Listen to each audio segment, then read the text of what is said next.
rise and be given another round of applause.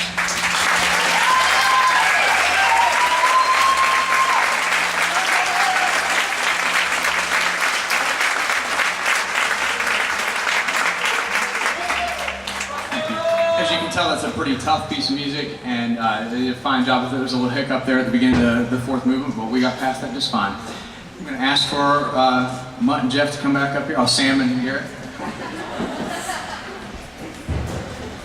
I'll take this time to talk a little bit about ourselves. If you know me and Sam, we like to do that a little too much. A lot of you are probably wondering, what's this guy doing at the podium? I wasn't in band at East, but I was involved a good little bit in the music department. I was in choir for 3 years. If you don't believe, you can ask Mrs. Lutz over there. I'm sure she'll at least manage in some way to pretend like she had something to do with me. I was also in Second Block Rock, which we'll talk a little bit more about later. That's about it, so I'll turn it over to Sam and let him tell you what he did. Harmony Creek. I completely forgot about that. That's terrible of me. A few years ago, a lot of you know that Harmony Creek Junction, a bluegrass band, formed here at East. Thank you so much. And we're actually still together. And this Sunday we have a gig. It's Mother's Day. We're releasing our gospel album. It's at 3 o'clock at Greenbrier Valley Theater. So if you just want a place to come and listen for Mother's Day, fellas, you can bring your wives out, or kids, you can bring your moms out and say that's your present to them.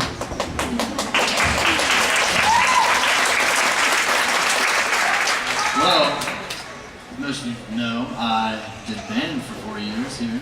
It's probably the best part of high school. Marching band and concert band. Yeah.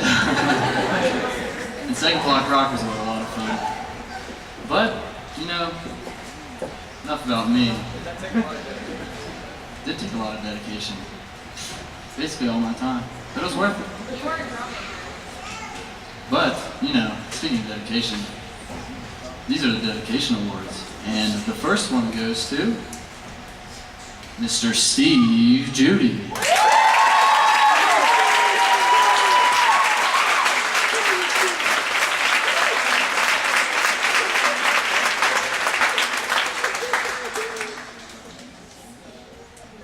The second award goes to Mr. Corey Williams.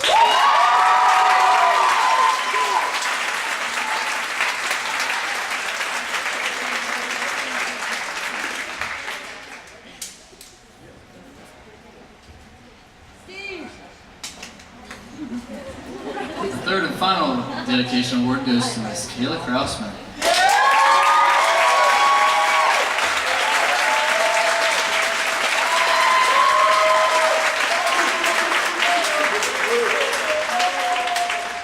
They're all pretty good trumpet players too.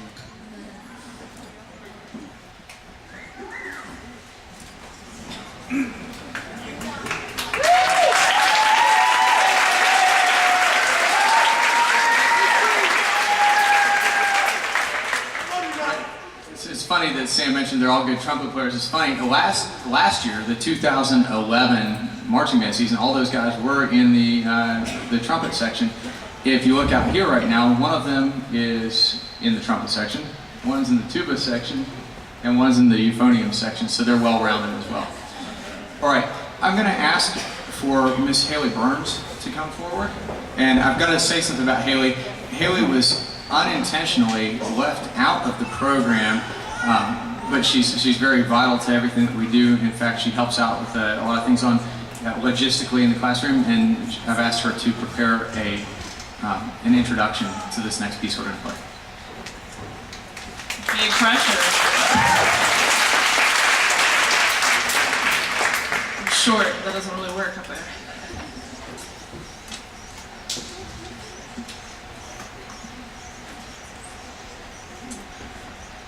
Okay. Pilatus, Mountain of Dragons was written by Reinke. This song is mainly composed for a concert band and runs approximately 10 minutes.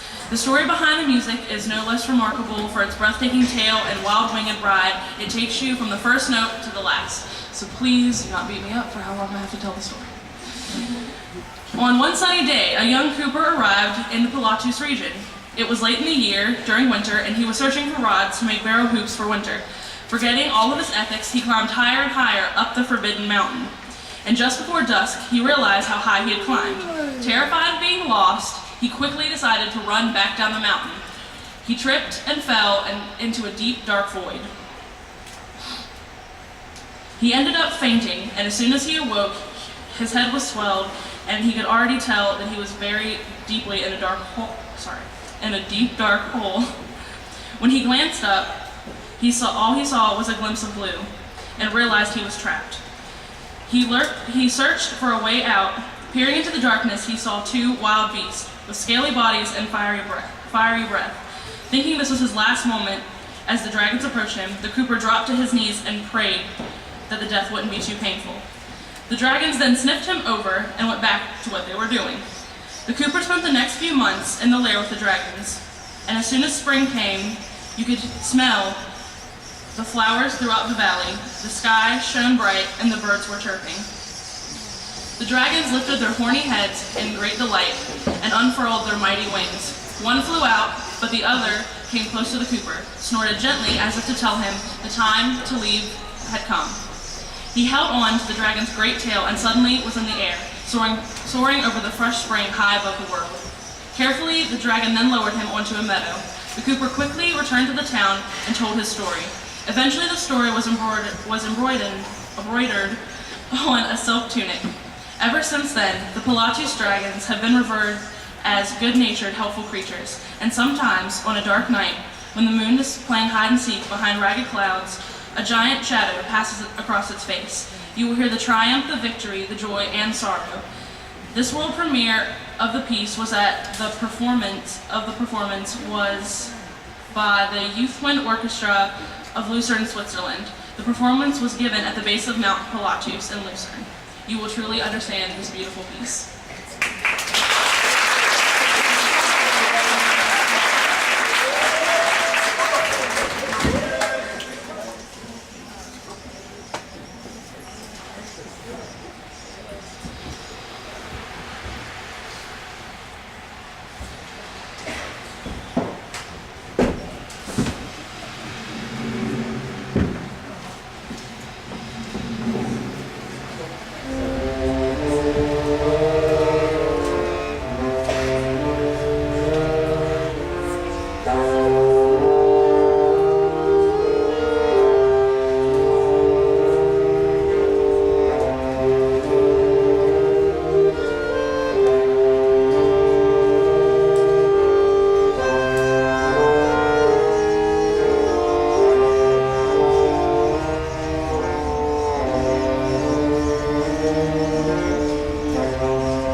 applause for Pilatus to stand for another recognition.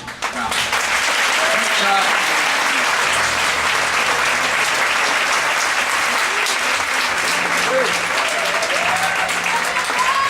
And I think it's time for another round of hooligans. Well, the good news is I'm out of lame jokes. Bad news is I never really had any good ones, but this next award is the Leadership Awards. The first Leadership Award goes to Mr. Jamie Sizemore.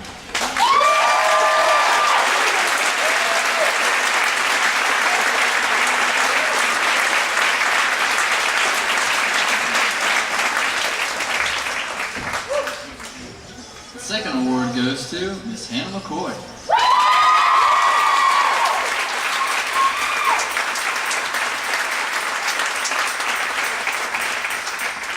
And the third award for the Leadership Award is Miss Kelsey Tyson.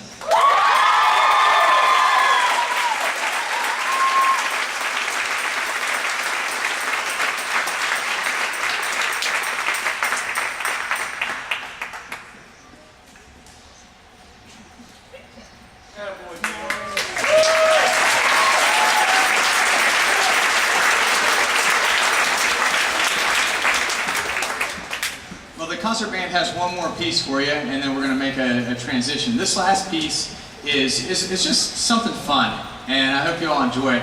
It's based on some old Appalachian tunes. You guys like Appalachian music, bluegrass music, that sort of thing? This is you'll probably recognize some things in this. This is called Mountain Dance.